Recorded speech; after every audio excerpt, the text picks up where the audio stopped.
might actually be destroying your own engine right now. And the craziest part is that you are probably paying top dollar to do it. You walk into the parts store, grab the most expensive, flashy 5-quart jug of premium full synthetic oil off the shelf, pour it into your valve cover, and genuinely believe you just bought your car an insurance policy. Every single day, thousands of engines are suffering from aggressive, accelerated wear. And they aren't failing because they completely ran out of oil, or because the owner put dirt in the crankcase. They are wearing out strictly because of decisions that feel completely correct. I see guys throwing hundreds of dollars away every single year on premium oil, only to drastically reduce the total lifespan of their heavy metal components. And the absolute worst part about this entire situation is that this happens because of silent errors that quick lube places, dealerships, and even a lot of old-school mechanics simply refuse to explain to you. Today, we are completely ripping apart the system. We are going to look exactly at how you actually need to choose the right fluid, when paying the massive premium for synthetic is legitimately worth your cash, and the invisible, silent mistakes that are currently sandblasting your internal components. By the time we are done here, you are going to understand a very simple, mechanical system that can easily make your engine block last twice as long. You are going to step entirely out of that average driver mindset and start looking at the machinery under your hood exactly like a professional does. The absolute biggest mistake guys make in the driveway is entirely misunderstanding what they are actually pouring into the block. The error isn't necessarily buying a bad brand of oil. The massive error is not understanding that a modern engine is a piece of extreme, borderline terrifying precision engineering. If you are driving something built in the last 10 or 15 years, you are not driving your grandfather's loose, sloppy V8. Modern engines are built with incredibly tight, highly unforgiving tolerances. We are talking about microscopic clearances between the rotating crankshaft and the main bearings. We are talking about oil pumps that are entirely controlled by the computer to dynamically alter the fluid pressure based on exactly how hard you are stepping on the gas pedal. We are talking about highly sensitive systems like variable valve timing, which physically use your engine oil not just as a lubricant, but as a heavy, high-pressure hydraulic fluid to actively shift the position of your camshafts while you drive. Because of that extreme engineering, your oil is no longer just a slippery liquid designed to stop metal from violently screeching against metal. That is what people get completely wrong. The oil sitting in your pan right now actually has 4 highly critical jobs, and if it fails at a single one of them, your engine is on borrowed time. Obviously, job number 1 is reducing physical friction. That is the baseline. But job number 2 is heavy thermal management. Your engine oil is a massive heat sink. It has to pull intense, raw combustion heat directly away from the underside of your aluminum pistons to keep them from physically melting into a puddle. Job number 3 is aggressive cleaning. The fluid has to actively suspend microscopic metal shavings, heavy dirt, and thick carbon blow-by entirely away from the moving parts. And job number 4 is fighting off raw oxidation and chemical corrosion. This is exactly where we have to talk about the physical, microscopic difference between cheap conventional oil and premium full synthetic, because guys still argue about this in my shop all the time. They think it's just a marketing scam. It isn't. Conventional oil is pulled straight out of the ground and refined. Because it comes from crude oil, the physical molecules inside the fluid are totally irregular. If you looked at them under a high-powered microscope, it would look like a giant pile of completely random rocks. Some are huge, some are tiny. When that conventional oil gets incredibly hot inside your engine block, those tiny, weak molecules physically vaporize and burn off. The massive, heavy molecules are left behind, and they bake onto the hot metal, turning straight into thick, hard, black sludge. Synthetic oil is entirely different. It is heavily engineered in a laboratory. Every single molecule in that jug is completely uniform. It looks like a perfectly matched set of smooth glass marbles. Because the chemical structure is perfectly standardized, the fluid can take massive amounts of physical heat without breaking down. It flows entirely predictably whether it is 100 degrees outside or 10 below zero. It heavily resists turning into that thick, gritty sludge that totally clogs up your tight-bearing clearances. But here is where the massive, highly expensive trap catches people. It is a trap that sounds perfectly logical until you actually look at the chemistry. There is a massive group of guys out there who think, changing my oil early is absolutely always better. So they go out, they buy the heavily engineered, expensive, full synthetic oil that is chemically designed to easily last 8 or 10,000 miles, and then they dump it out of the oil pan right at 3,000 miles, because that is what their dad taught them to do in 1995. That is entirely wrong. You are not protecting the engine more by doing that. You are literally just throwing your cash straight into the recycling bin. You are paying a massive premium for a highly resilient product, and you are using it exactly as if it were the cheapest conventional garbage on the shelf. The additive packages inside high-quality synthetic oils, the heavy detergents, the anti-wear zinc compounds, the base neutralizers, they don't even fully deplete at 3,000 miles. The oil is essentially still brand new. You are paying for extreme longevity, but entirely refusing to use the potential of the fluid. What actually dictates when you need to pull that drain plug isn't some generic number printed on a windshield sticker.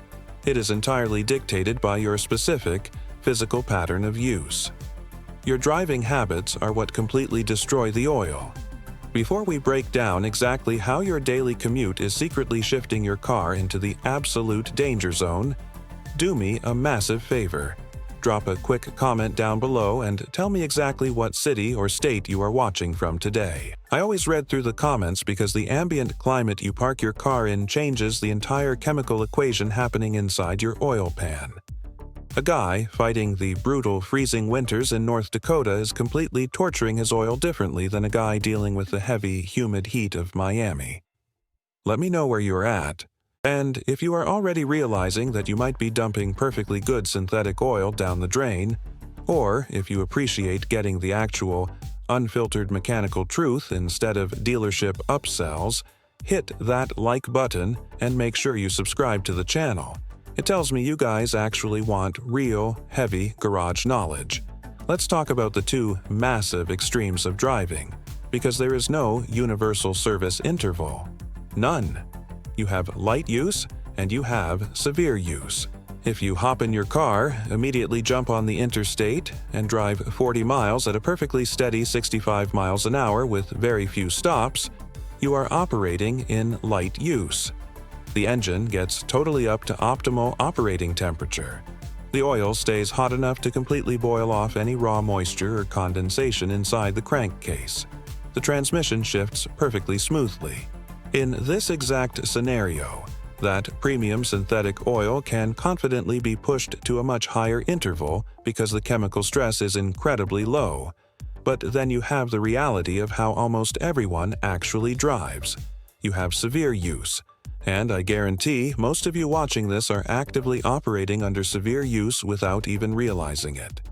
If you live in a city or the suburbs and your typical drive consists of sitting in heavy stop-and-go traffic, if you are constantly idling at red lights, if you are starting the car, driving 2 miles to the grocery store, shutting it off, and then driving 2 miles back.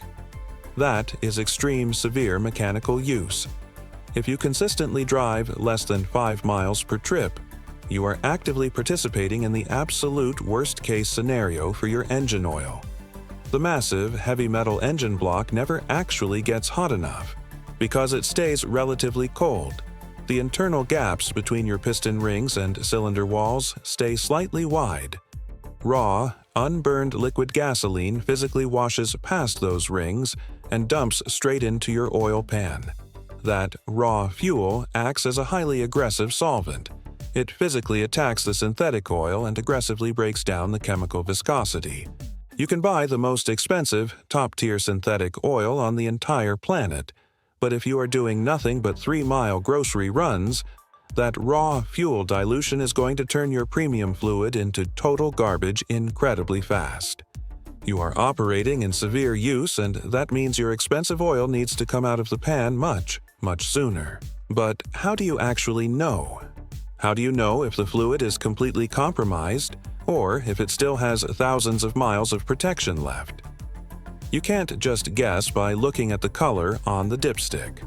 There is a totally different, highly advanced method that the professionals use to find the absolute truth.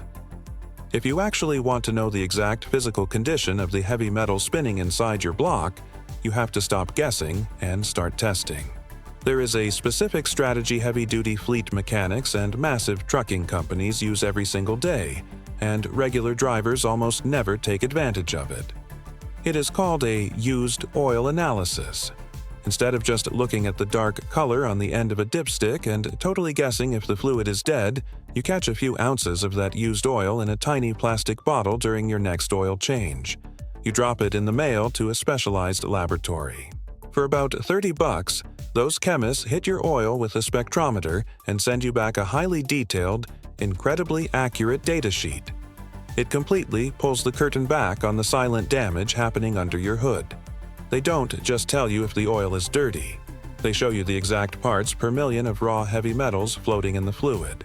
If that report comes back showing a heavy spike in microscopic aluminum, you know immediately that your piston skirts are actively scraping the cylinder walls. If they find high levels of copper or lead, your main bearings are actively being eaten alive by excessive friction. You catch a massive mechanical failure months before you ever hear a heavy knock. But the absolute most important number on that entire report is something called the TBN, the total base number. This is the exact measurement of the active chemical detergents and acid neutralizers physically left inside your synthetic oil. When you do those brutal short city trips we talked about earlier, heavy moisture and raw, unburned fuel create a highly acidic environment inside the crankcase.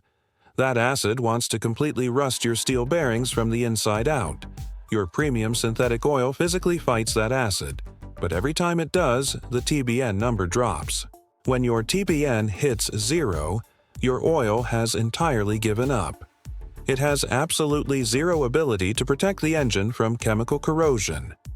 It doesn't matter if the oil physically looks clean, and it doesn't matter if you are only halfway through the 10,000-mile dealership service interval. If the TBN is wiped out, the fluid is totally dead, and you are actively corroding your internal hardware. Knowing that chemical reality leads us directly into the absolute most dangerous, widely repeated myth in the entire automotive world. It is a myth that guys who grew up turning wrenches in the 1980s absolutely refuse to let go of. Thicker oil protects more. I hear this specific lie repeated on my shop floor every single week. A guy rolls in with a modern, highly engineered car. He pops the hood, looks at the oil fill cap, and it clearly says 0W20. He laughs out loud.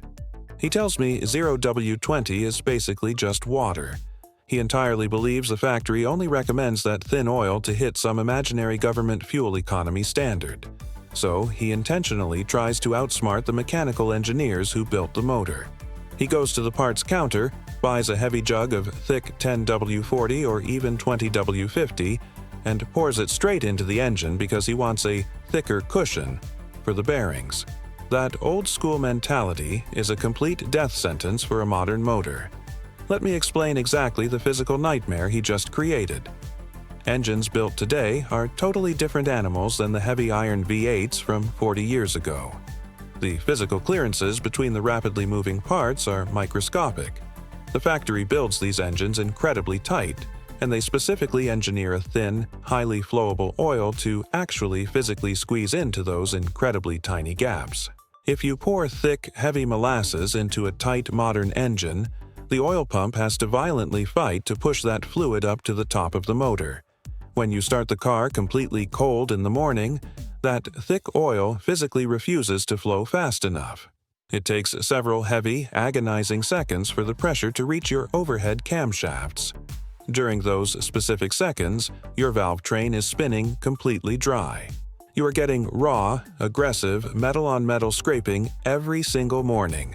But it gets significantly worse, and it usually ends up costing the driver a massive pile of cash. Let me tell you about a highly specific, real-world scenario that happens constantly.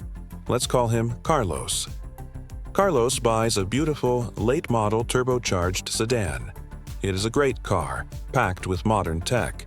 He wants to heavily protect the sensitive turbocharger bearings, so he totally ignores the owner's manual and starts filling the crankcase with thick, racing-weight synthetic oil. For the first few months, the car seems totally fine. But Carlos doesn't understand that almost every single modern vehicle uses a highly complex system called variable valve timing.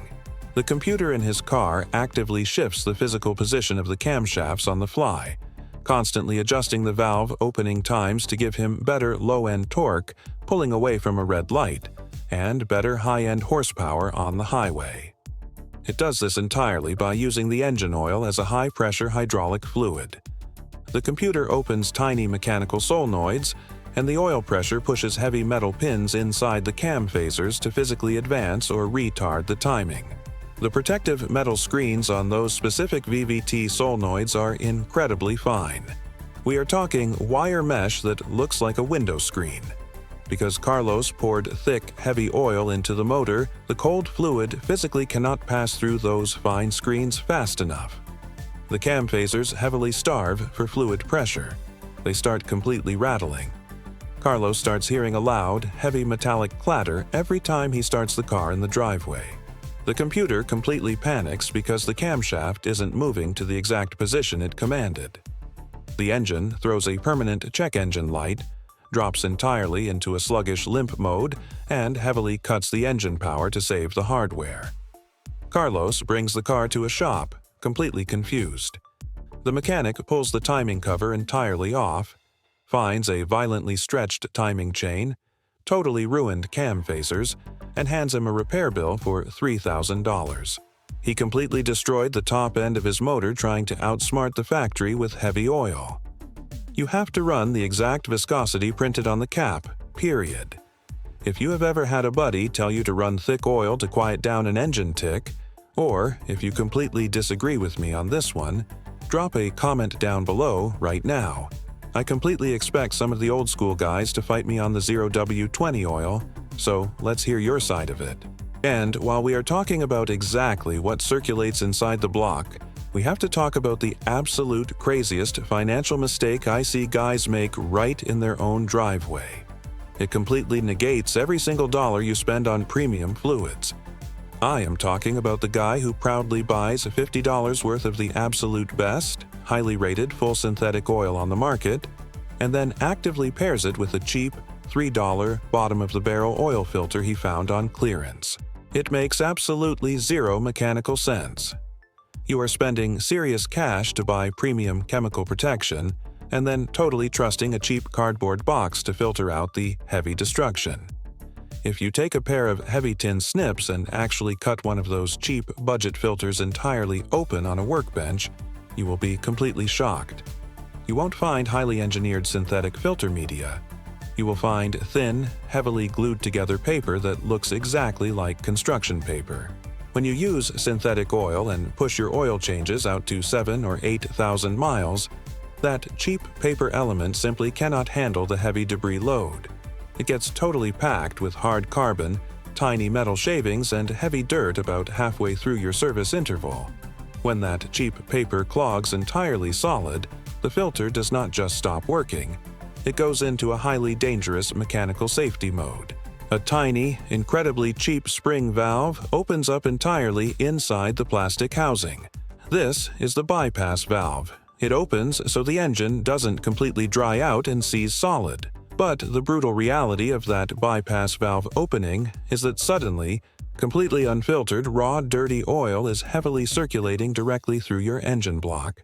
It takes all that abrasive carbon, the sharp metal shavings, and the heavy dirt, and pushes them aggressively straight into the microscopic gaps between your spinning crankshaft and your soft metal bearings. It acts exactly like liquid sandpaper. You are quite literally paying top dollar for premium, highly engineered synthetic oil, and then actively allowing completely unfiltered trash to totally sandblast your lower end to death simply because you wanted to save $5 at the checkout counter. The heavy metal inside your engine does not care what logo is printed on the oil jug if the fluid is heavily contaminated with abrasive garbage. The filter is the absolute gatekeeper of your engine's lifespan, and compromising on that specific part is a totally silent, highly destructive mistake. This brings us directly to the absolute most dangerous mindset you can possibly have as a car owner. I see this specific failure tear engines apart constantly, and it happens strictly because a driver entirely misunderstands what they are actually buying at the parts store. A lot of guys genuinely believe that pouring top-tier synthetic oil into their block magically makes the engine invincible. They think they bought a bulletproof shield. Let me tell you about a guy who came into the shop last year. We will call him Andrew. Andrew is exactly the kind of customer who thinks he is doing everything perfectly. He drives a really nice modern crossover. He refuses to go to the cheap lube shops. He goes out of his way to buy the absolute most expensive, highly rated European synthetic oil he can find. He even pays the premium for the heavy-duty factory OEM oil filter. He spends maybe $80 or $90 every single time he does a service in his driveway. On paper, Andrew is a mechanic's dream customer. But in reality, Andrew was actively murdering his own engine. Andrew entirely believed that because he used premium synthetic oil, the fluid wouldn't physically burn off. He trusted the digital oil life monitor on his dashboard blindly. For 8 solid months, he drove that car back and forth to work, completely ignoring the heavy metal under the hood. He never once popped the hood to physically pull the dipstick. He assumed the oil was in there, doing its job. Modern engines natively consume oil. It is a completely normal physical reality of tight piston ring clearances and heavy crankcase ventilation systems. A modern block can easily burn a full quart of oil every 3,000 or 4,000 miles. By the time Andrew finally brought the car into my bay complaining about a loud, heavy ticking noise coming from the valve train, his engine didn't have 5 quarts of oil in the pan. It had exactly 1.5 quarts of thick, highly acidic black tar sitting at the very bottom. He was absolutely furious. He couldn't understand how an engine could fail when he fed it the absolute best chemical protection money could buy. Here is the brutal mechanical truth I had to explain to him. The physical brand of the oil cannot save you from absolute negligence. If your engine is engineered to hold exactly 5 quarts of fluid, that fluid is actively doing massive thermal work. We talked about this earlier. The oil is a massive heat sink. When you let the engine leak down or burn off oil, and you confidently drive around on the interstate with only 2 quarts in the pan, those remaining 2 quarts have to work incredibly hard. They are absorbing twice the raw combustion heat. They are trying to suspend twice the amount of heavy carbon. That remaining premium synthetic oil gets physically cooked from the inside out. It breaks down incredibly fast, entirely loses its shear strength, and completely stops protecting the bearings. Andrew completely trashed a perfectly good motor simply because he was too lazy to grab a paper towel and check the physical stick every couple of weeks. Premium oil does not replace basic, fundamental maintenance. You also have to completely align your strategy with the actual piece of heavy machinery sitting in your driveway. A generic rule of thumb will absolutely destroy certain cars. Let's look at the massive physical differences between engineering philosophies.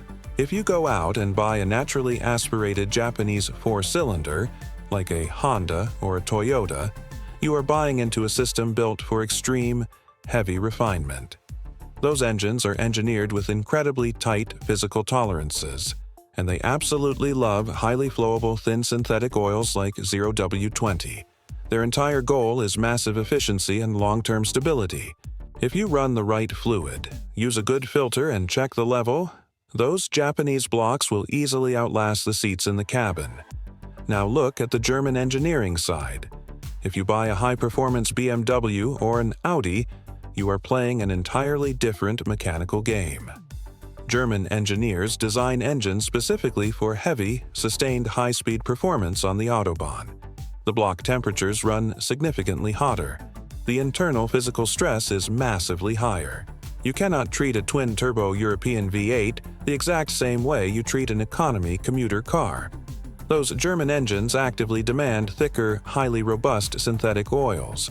usually something heavily fortified like a 5W40. The additive packages have to be incredibly aggressive to handle the massive thermal load. If you try to run thin, cheap eco oil in a heavy European engine just to save $20 at the counter, the oil film will completely collapse under the heavy pressure of the turbochargers, and you will physically weld the rod bearings directly to the crankshaft. And speaking of turbochargers, we have to address this directly. If you own a modern car, there is a massive chance it has a turbo bolted to the exhaust manifold. Automakers are throwing turbos on absolutely everything right now to hit fuel economy numbers while keeping the horsepower up. A turbocharger is an extreme piece of hardware. The exhaust gases physically spin the internal turbine wheel at well over 100,000 revolutions per minute.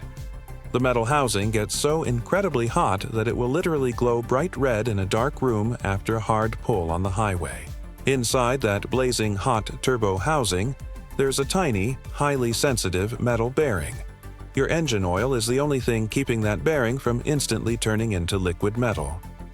When you use cheap conventional oil in a turbocharged engine, or if you push a synthetic oil way past its physical limit, you create a massive problem called oil coking.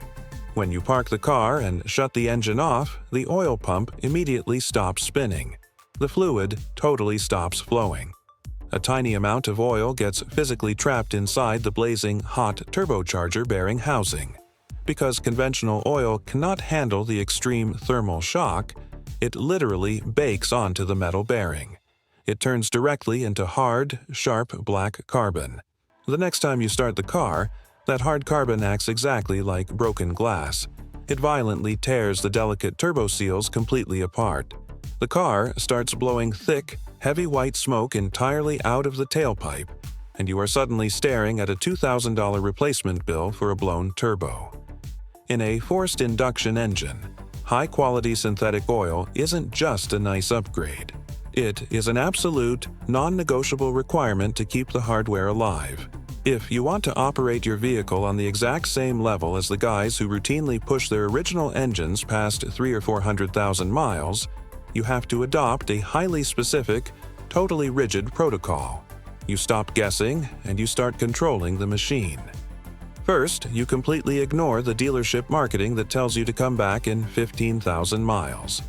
You adjust your oil change interval based entirely on your actual physical commute. If you drive short city trips, you pull that drain plug at 5,000 miles. No exceptions. Second, you completely stop outsmarting the factory. You look at the oil fill cap, you read the owner's manual, and you use the exact synthetic viscosity the mechanical engineers specifically requested for your exact bearing clearances. Third, you stop entirely compromising on the filtration. You buy the heavy-duty OEM filter or a top-tier premium aftermarket option. You completely refuse to let a $3 piece of glued cardboard dictate the lifespan of a $5,000 engine block. And finally, you actually open your hood. You pull the physical dipstick every 2 weeks. You do not wait for the low oil pressure light to illuminate on your dashboard. By the time that specific red light turns on, your engine is actively starving for fluid, and the heavy physical damage is entirely done. When you actually step back and look at the real economics of owning a car, the math is incredibly brutal. People complain endlessly about spending $60 or $70 on a high-quality synthetic oil change. They try to stretch the interval out. They buy the cheapest garbage on the shelf, and they feel like they are actively saving money. They aren't saving a dime. They are just shifting the massive cost directly to the future. You can easily spend a little bit of premium cash right now to aggressively protect the metal. Or you can completely neglect the chemistry and end up paying a shop $10,000 to totally rip the shattered engine out of your chassis in 3 years. Proper lubrication is not a maintenance chore. It is a highly aggressive insurance policy on the absolute most expensive asset sitting in your driveway. If this breakdown changed the way you look at the heavy machinery under your hood, hit that subscribe button. Drop a comment below and tell me exactly what kind of oil you are currently running in your daily driver, and let me know the highest mileage you have ever pushed an engine to. I read through all your stories, so keep your filters clean, check your dipstick, and I will see you in the next one.